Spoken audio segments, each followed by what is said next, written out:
On the morning of February 28, 2026, every senior commander of the Islamic Revolutionary Guard Corps was killed inside a single compound in Tehran. Iran's supreme leader, his top generals, the architects of 30 years of proxy warfare across the Middle East, gone. Eliminated in a single operational window that lasted less than 60 minutes. But one man was not in that building. The commander of the Quds Force, Iran's second most powerful military figure, the general who inherited the legacy of Qasem Soleimani himself, had left the compound minutes before the first missile hit. Not hours, minutes. Just as he had left a Hezbollah command bunker in Beirut minutes before Israeli bombs killed Hassan Nasrallah.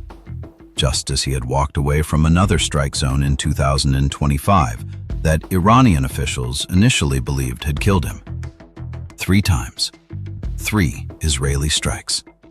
3 impossible escapes. The same man, every single time. Here is what nobody is fully explaining. How does the commander of Iran's most secretive military force survive every strike that kills everyone around him? Could Mossad have had a source inside the Quds Force itself, sitting at the very top of Iran's military command?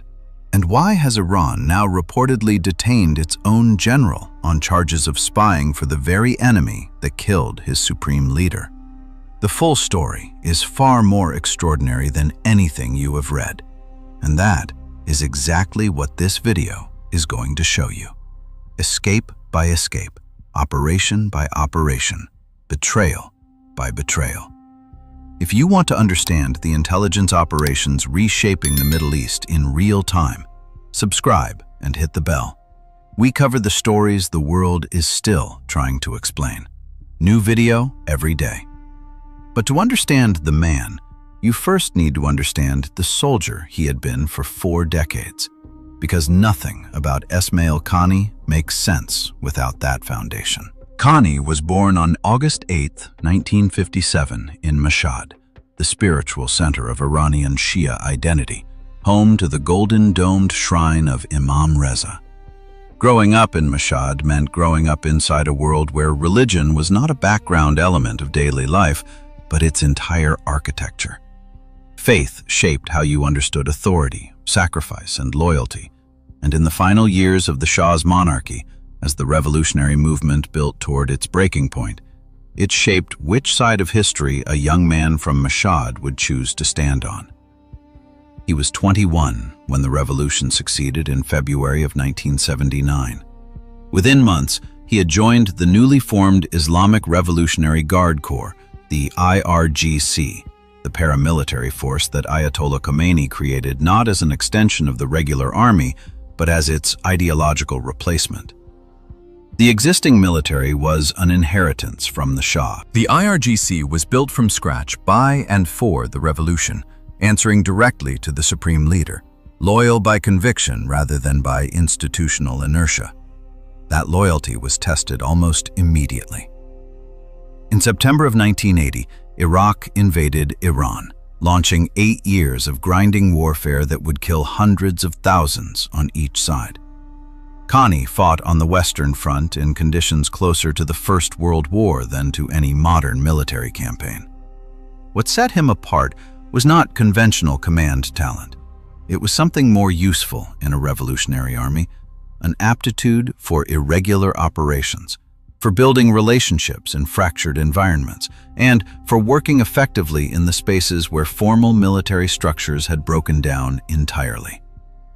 Those qualities caught the attention of a rising IRGC officer named Qasem Soleimani, and that connection would define the rest of Qaani's life. By the time the war ended in 1988, Soleimani was building what would become the most consequential covert action organization in the modern Middle East. The Quds Force, named for the Arabic word for Jerusalem, is the IRGC's External Operations Division. Its official mandate is to support liberation movements abroad. In practice, it was the engine behind Iran's entire proxy network: Hezbollah in Lebanon, Shia militias across Iraq, the Houthis in Yemen, Palestinian Islamic Jihad in Gaza, Assad's most loyal formations in Syria. Every arms shipment, every financial transfer, every training program across that network ran through the Quds Force. And for 3 decades, it ran through Soleimani personally. Soleimani was not simply a general. He was a strategic actor who could negotiate with militia commanders, intelligence directors, and heads of state on equal terms. The authorized voice of the supreme leader in rooms where that authority was the only currency that mattered. American and Israeli analysts assessed him for years and reached the same conclusion: the single most dangerous individual in the Iranian system. Not because of his rank, because of what he had personally built and what only he could hold together. Ismail Qaani was his deputy, and in almost every way that mattered operationally, he was Soleimani's opposite. Where Soleimani was deliberately visible, photographed at Syrian front lines, present at high-profile summits, a public face of Iranian power, Qaani was invisible. His primary domain was Afghanistan, a theater far less watched by Western intelligence than the Arab world, but critical to Iran, given the long shared border and Tehran's deep network of relationships with Afghan Shia factions and political actors that Qaani had spent 15 years cultivating from the ground up. He traveled without ceremony, gave no interviews, and appeared in almost no photographs. In an organization built on deniability, Qaani was its most disciplined practitioner. And that discipline, that cultivated invisibility, would later make the case against him both more compelling and more difficult to prove. Then, on January 3, 2020, a single American drone strike changed everything. Near Baghdad International Airport, an MQ-9 Reaper fired Hellfire missiles at a convoy departing the terminal. 10 people were killed. The primary target was Qasem Soleimani, dead on a Baghdad road by a strike personally authorized by President Donald Trump. The shock inside Tehran was real. Soleimani had not simply been important, he had been irreplaceable. A man whose relationships and operational network existed because of who he personally was, not because of any structure that could be inherited by whoever came next. Within hours of Soleimani's death, Khamenei named Ismail Qaani as the new commander of the Quds Force. The appointment was designed to project continuity. Internally, the reality was more uncomfortable. Qaani lacked Soleimani's deep personal ties to Hezbollah's leadership, built across decades of direct collaboration. He lacked the political standing in Baghdad that had made Soleimani something close to a kingmaker in Iraqi politics. He was stepping into a role defined entirely by one irreplaceable man, at the precise moment when the axis of resistance needed leadership most. For the next 4 years, Qaani worked to hold the network together, quietly, invisibly, the way he had always operated. And every time the enemy struck, every time a Mossad operation eliminated someone who was supposed to be untouchable, Ismail Qaani walked away unharmed. Until Tehran stopped calling it luck and started asking who had been warning him. By the summer of 2024, the architecture that Qasem Soleimani had spent 3 decades constructing was beginning to crack. Not slowly, not gradually. It was cracking at a speed that no one inside the Iranian leadership had allowed themselves to seriously imagine. The first blow landed on July 31, 2024, inside Tehran itself. Ismail Haniyeh, the political chief of Hamas, who had traveled to the Iranian capital to attend the inauguration of newly elected President Masoud Pezeshkian, was killed while sleeping in a guest house in the Zafaraniya district of northern Tehran, most likely killed by a device planted inside the room in the weeks or months before his arrival. Not a missile from outside, but a weapon that had been waiting for him. Haniyeh was surrounded by IRGC security. He was inside one of the most protected facilities in the Islamic Republic's capital. None of it mattered. Mossad had reached into the heart of Tehran. The perimeter that Khamenei had believed impenetrable had been breached, not from the air, but from within. Inside the IRGC, the killing of Hania triggered an immediate and deeply uncomfortable internal review. How had a device been placed inside a secured government guest house? Who had access? Who had known Hania would be staying in that specific room? The investigation produced no public answers, but it produced something else. A heightened, almost paranoid awareness that the organization almost certainly had penetration problems it had not yet identified. Leaks it had not yet traced. Sources it had not yet found. That awareness would become critically important 6 weeks later. By September of 2024, southern Lebanon had become the most dangerous theater in the region. Israel and Hezbollah had been exchanging fire across the Lebanese border since October of 2023, when Hezbollah opened a second front following the Gaza offensive. For nearly a year, the exchange had been calibrated, neither side willing to escalate into full-scale war. Then, on September 17th, that calculation collapsed. On that day, thousands of pagers belonging to Hezbollah operatives across Lebanon simultaneously exploded. The devices had been compromised in a supply chain operation, the most sophisticated of its kind ever executed, with miniaturized explosive charges embedded during the manufacturing process. The detonations killed dozens across 2 days of coordinated attacks and wounded thousands more, blinding a significant portion of Hezbollah's operational communications network in a single afternoon. The following day, the same operation targeted handheld radios. More explosions, more casualties, more confusion. Hezbollah's command and control structure, which had survived decades of Israeli targeting, was functionally crippled in 48 hours. In the immediate aftermath of the pager operation, senior Hezbollah commanders were summoned to an emergency meeting at the organization's most protected facility, its underground command headquarters, deep beneath the Dahia suburb in southern Beirut. The location was the nerve center of Hezbollah's military operations. Reinforced concrete, multiple levels below the surface, designed specifically to survive exactly the kind of aerial assault that everyone in the region now understood was imminent. Hassan Nasrallah, the Secretary General of Hezbollah, arrived to chair the meeting. Senior commanders gathered around him. The building's security protocols were at their highest level. Esmail Qani was also in Beirut. His presence there in the days following the pager attacks was confirmed by multiple regional media outlets. As the commander of the Quds Force, Hezbollah's primary patron, its weapons supplier, its strategic coordinator, Qani's presence in Lebanon during a crisis of this magnitude was entirely expected. He had traveled to assess the damage from the pager attacks, coordinate with surviving commanders, and deliver the supreme leader's guidance directly. He was at or near the Dahia facility, by every account, close enough that his presence inside the underground command meeting was entirely plausible. He did not enter the building. In the early evening hours of September 27, 2024, Israeli Air Force jets delivered more than 80 heavy munitions onto the Hezbollah headquarters in Dahia in one of the most concentrated aerial bombardments in the history of the Lebanon conflict. The building did not simply collapse, it was obliterated. The reinforced concrete structure, designed to withstand aerial attack, driven into the earth by the sheer weight and precision of the ordnance. Hassan Nasrallah was killed.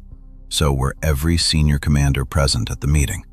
The military leadership of the organization that Soleimani had spent decades building into a force more powerful than most national armies was buried under rubble in a single evening.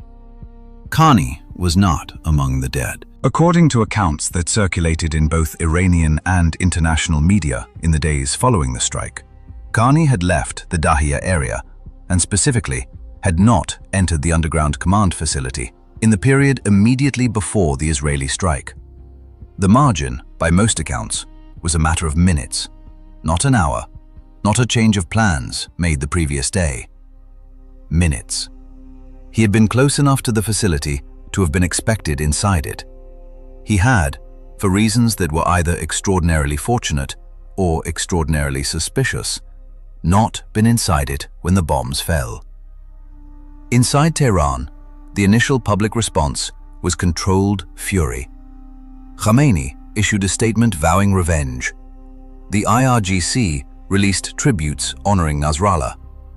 The machinery of official mourning was activated with the efficiency of an organization that had been doing it frequently enough to have made it routine. But inside the IRGC's internal security apparatus, the division responsible for protecting the organization from foreign penetration, the reaction to the events in Dahia was not grief. It was a calculation. A calculation that began with a single, deeply uncomfortable data point. Hania had been killed in a secured Tehran guest house by a device requiring internal access. Now Nasrallah had been killed at a meeting that, by every security protocol Hezbollah operated under, should have been known to an absolute minimum number of people. And the one senior Iranian official who had been in proximity to that meeting, the commander of the Quds Force, the man with direct access to Hezbollah's most sensitive command communications, had walked away without a scratch. Again. The word coincidence was still being used inside IRGC headquarters, but it was being used carefully now, with the kind of deliberate, almost forced casualness that people use when they are trying very hard not to say the word that is actually sitting at the center of every conversation. One impossible escape is a miracle. Two impossible escapes, separated by 6 weeks, connected by the same enemy, involving the two most senior figures in the axis of resistance, is no longer a miracle. It is a question. And inside the IRGC's counterintelligence division, that question had already been asked. The problem was that asking it about Ismail Qani, the man Khamenei himself had appointed, the general who answered directly to the supreme leader, was not simply an analytical exercise. It was an act that required authorization from the very top.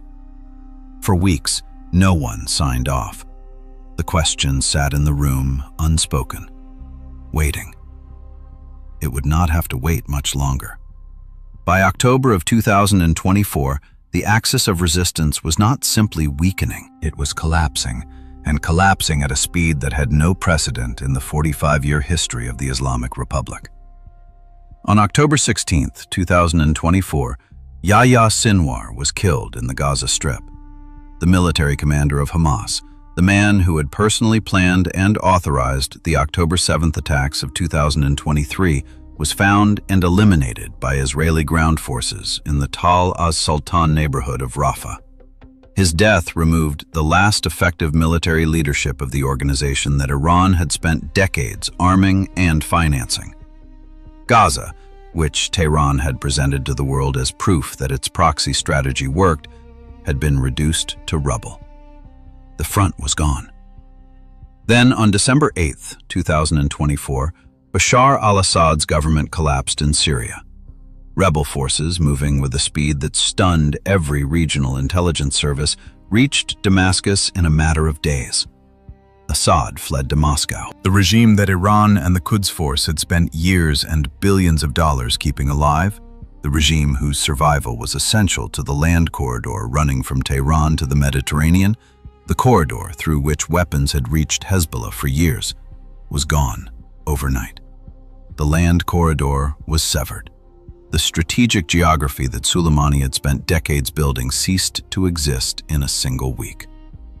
In 5 months, from July to December of 2024, Iran had lost Hania, Nasrallah, Sinwar, and Assad. The 4 pillars of the axis of resistance dismantled in sequence, each falling faster than the one before. Inside Tehran, the question consuming every private conversation in the IRGC leadership was one no one wanted to answer publicly. How had this happened so fast? How had Israel moved with such precision, such certainty about where to strike and when?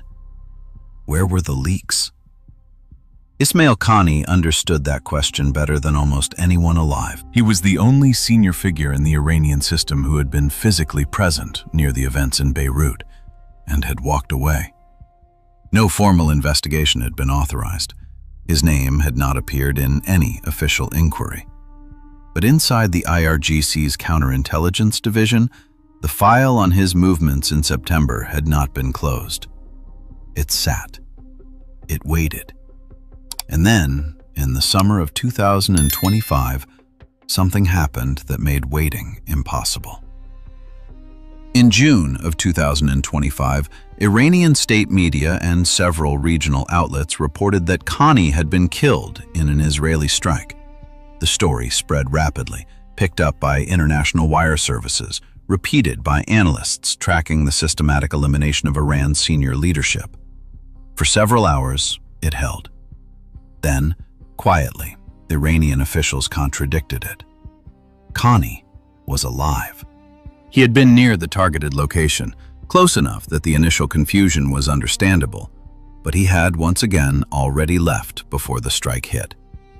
The correction produced a reaction inside Tehran that was, in many ways, more damaging than a confirmed death would have been. A confirmed death ends questions. What happened in June of 2025 multiplied them.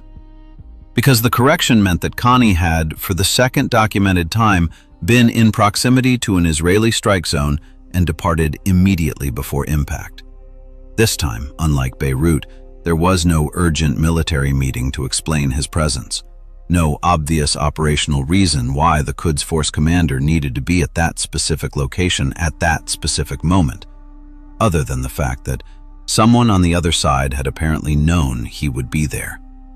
Or, alternatively, that someone had warned him in time to leave. Inside the IRGC, those two explanations pointed in entirely opposite directions.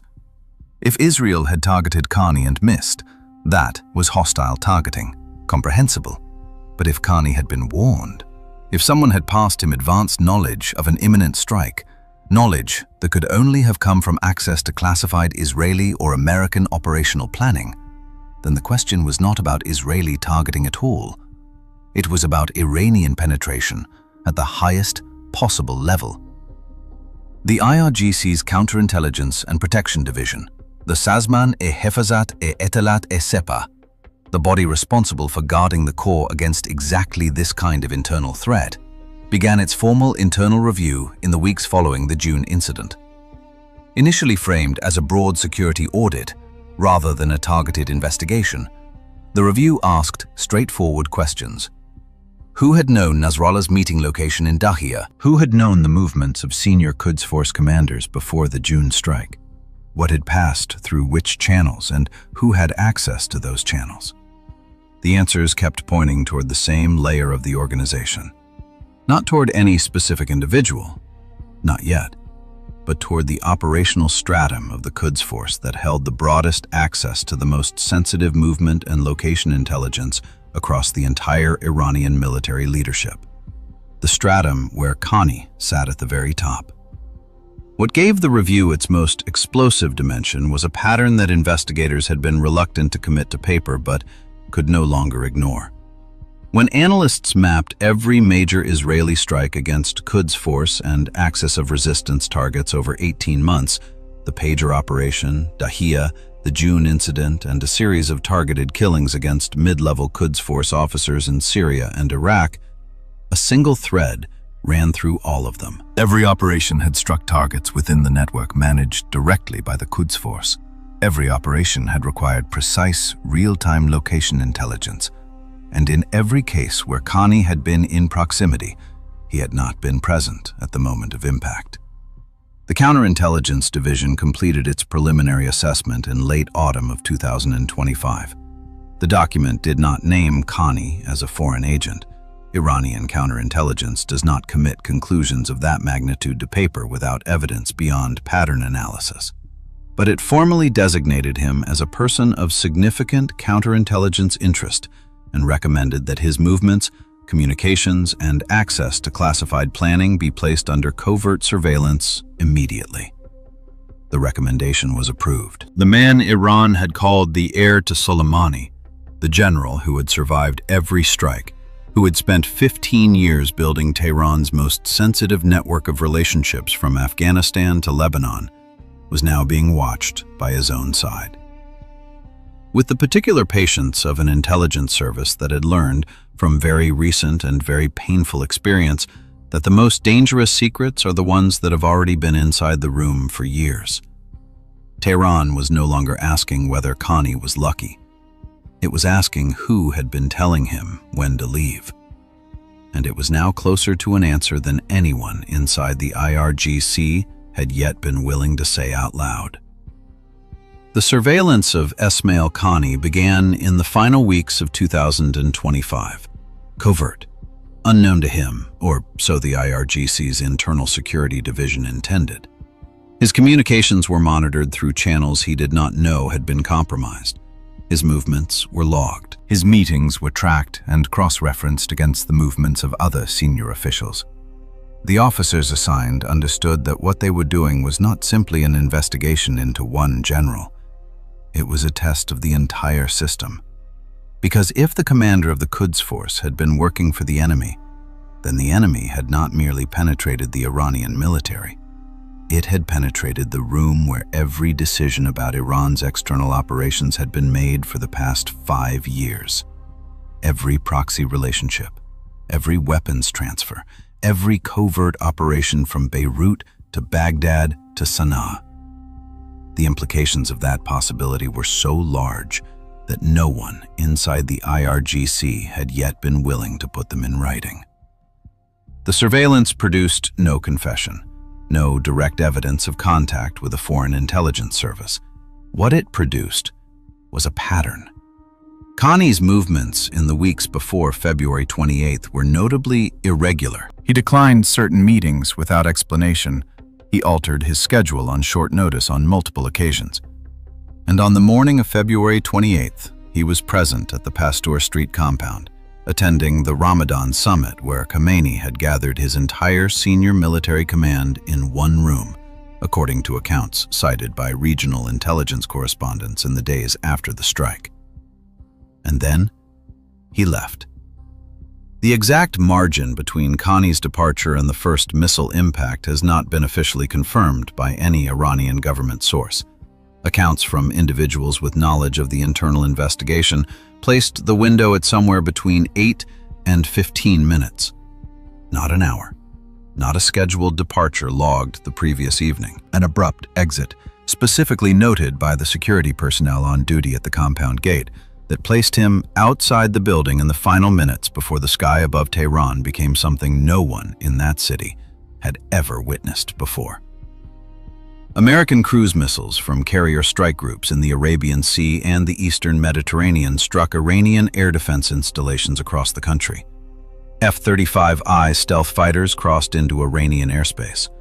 2 B-2 Spirit bombers, airborne from Whiteman Air Force Base in Missouri for over 12 hours, swept toward Iran's nuclear infrastructure at Natanz, Fordo, and Isfahan. The combined operation, American components designated Operation Epic Fury, Israeli components designated Operation Roaring Lion, struck more than 2,900 aim points in a single window. 30 heavy precision munitions hit the above-ground complex at Pasteur Street. The collapse was total. Khamenei, his senior commanders, every member of his National Security Council, dead. The architects of 30 years of proxy warfare gone in 60 minutes. Esmail Qaani was not among them. In the hours following the strike, the Islamic Republic ceased to function as a coherent command structure. The supreme leader was dead. The IRGC's most senior generals were dead. What remained was a collection of mid-level officials trying to understand who, if anyone, was now in charge. The reaction inside the IRGC's security apparatus to Qaani's survival was not relief. The counterintelligence division had been watching him. They had known he was in the building that morning, and they had watched him walk out, minutes before the strike that killed everyone he had left behind. Qaani was reportedly taken into custody within hours, according to unconfirmed accounts from multiple regional correspondents. No charges, no announcement, simply gone at the precise moment when every other surviving official was scrambling for visibility inside the post-Khamenei chaos. The Iranians had been in this territory before. not with someone of Khani's seniority, but with the pattern itself. The most instructive precedent was Ali Reza Asghari, the general who vanished without a trace in Istanbul. A former IRGC general and deputy defense minister, Asghari disappeared during a trip to Turkey in February of 2007 and was never seen in Iran again. Intelligence sources and investigative journalists who followed the case in the years afterward widely concluded that he had defected to the West, carrying with him intelligence that gave the CIA and Mossad an unprecedented window into Iran's military structure, its relationships with Hezbollah, and the operational architecture of the Quds Force. He was not a peripheral figure. He was a man with direct access to the IRGC's most sensitive planning. His disappearance was never officially explained by Tehran, and his name was never officially mentioned by Tehran again. Then there was Ali Reza Akbari, the deputy minister who was publicly executed on state television. A former Iranian deputy defense minister with dual Iranian-British citizenship, Akbari was convicted of espionage for British and Israeli intelligence and executed in January of 2023, despite sustained British diplomatic protests and significant international attention. His case confirmed what Iranian counterintelligence had long feared. Mossad was not recruiting low-level informants inside Iran. It was recruiting people at the strategic level, people with access not to individual operational details, but to the architecture of the entire system. And it was willing to wait years before that access produced results. Mossad's Tzomet division, responsible for agent recruitment and handling abroad, had by the early 2020s developed a framework specifically tailored to the Iranian institutional environment. That framework recognized that ideological defection was possible but rare. Far more common were three pathways: financial inducement, targeting officials whose private circumstances had eroded their convictions over years of service; personal leverage, exploiting family vulnerabilities or compromising past conduct; and progressive compromise, drawing an asset incrementally into cooperation until the point of no return is crossed without the asset fully realizing it. The case against Khani fit none of these cleanly. No documented financial difficulties, no known family members abroad who could serve as leverage. Over 4 decades of apparent conviction and uninterrupted service to the Islamic Republic, which made the case simultaneously more alarming and harder to close. Because if the approach had come from Khani rather than from Mossad, if he had chosen to make contact rather than been recruited, then the question was not how he had been turned. It was when. And what he had been quietly passing across ever since. An abrupt departure noted at the compound gate, 8 to 15 minutes. The entire Iranian military leadership dead in the building behind him. The question consuming the survivors of Iranian state security was not who had warned Khani on February 28th. It was what else he had given them, and for how long. The question that the survivors of Iranian state security were now asking, what else had Khani given them, and for how long, had one answer above all others that no one inside the system wanted to formally consider. Because if it was true, it did not make February 28th, 2026 the greatest intelligence failure in the history of the Islamic Republic. It made it the second greatest. The first had happened 6 years earlier, on a road outside Baghdad airport. On the night of January 3rd, 2020, Qasem Soleimani was killed because someone knew exactly where he would be. Not approximately, exactly. Not the general region, Baghdad, but the specific terminal, the specific exit, the specific convoy route, the specific vehicle, at the specific time of night when he would be moving. The intelligence that enabled that strike was precise to a degree that required either extraordinary technical surveillance over an extended period or human intelligence from a source with direct access to Soleimani's movement planning. The United States had both capabilities in the region. But the question that has never been fully answered in any publicly available account of the operation is, which one provided the final, decisive confirmation? Ismail Qani was Soleimani's deputy. He was, by definition, one of the small number of people who would have had direct, real-time knowledge of Soleimani's travel itinerary on the night of January 3rd. Senior Quds Force travel, particularly travel by the commander himself, was not managed through conventional military administrative channels. It was handled through a narrow internal planning cell, with access deliberately restricted to the minimum number of people required to execute the movement safely. Soleimani's deputy, as the second-ranking official in the Quds Force, would have been inside that circle as a matter of operational necessity, not as a formality, as a requirement. In the months immediately following Soleimani's death, an internal review was conducted by the IRGC into the intelligence failure that had allowed the strike to succeed. That review examined every person with access to Soleimani's travel plans on the night in question. It looked at technical surveillance, Baghdad airport security systems, Iraqi government communications, American intelligence collection across the region. It considered the possibility that Soleimani's itinerary had been shared beyond its normal restricted circle in the hours before the strike.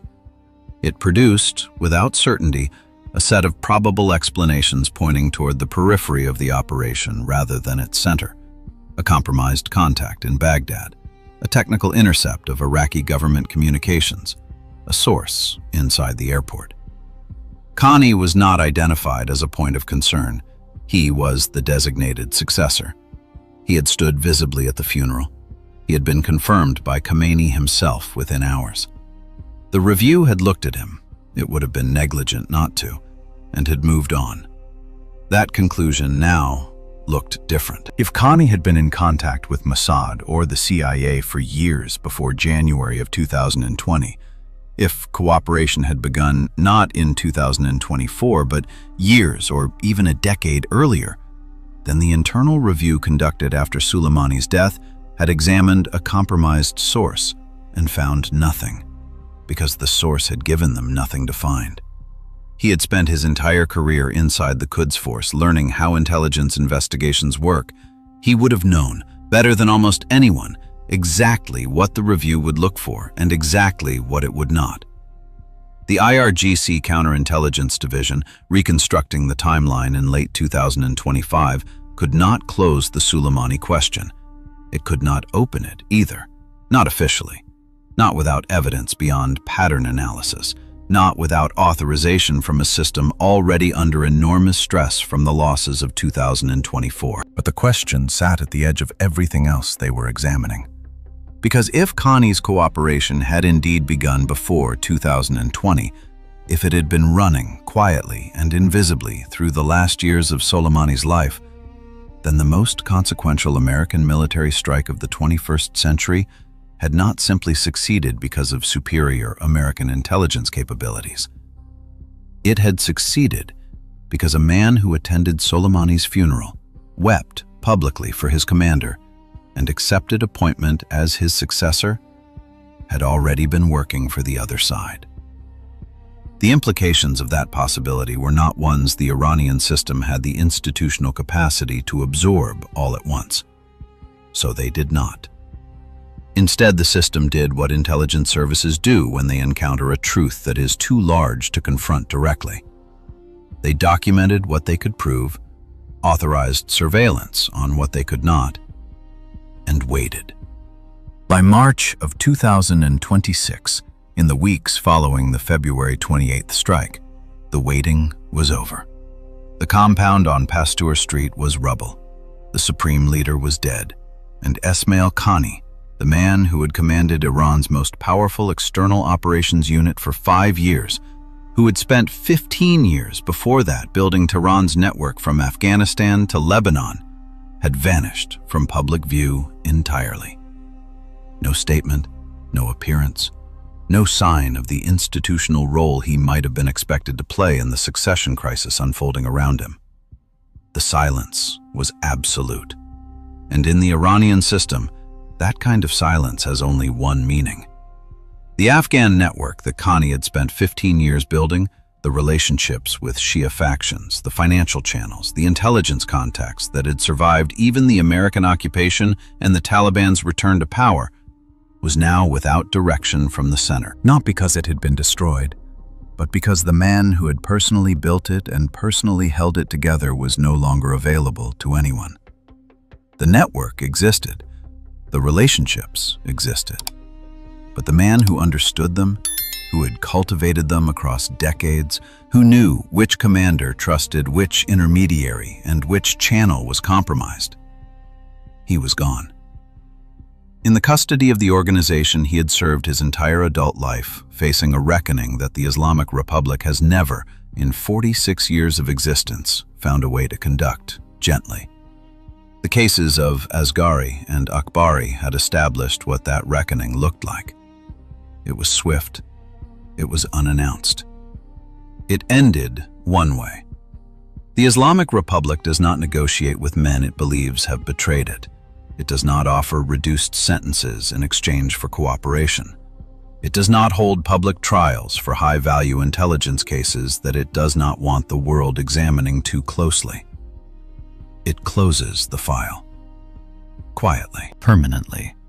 Whether Esmail Qaani was that man, whether the 3 impossible escapes, the covert surveillance, the abrupt departure on February 28th represent the record of a Mossad asset running for years at the highest level of the IRGC, or simply the extraordinary luck of a general who happened to survive what everyone around him did not, is a question that may never receive a definitive public answer.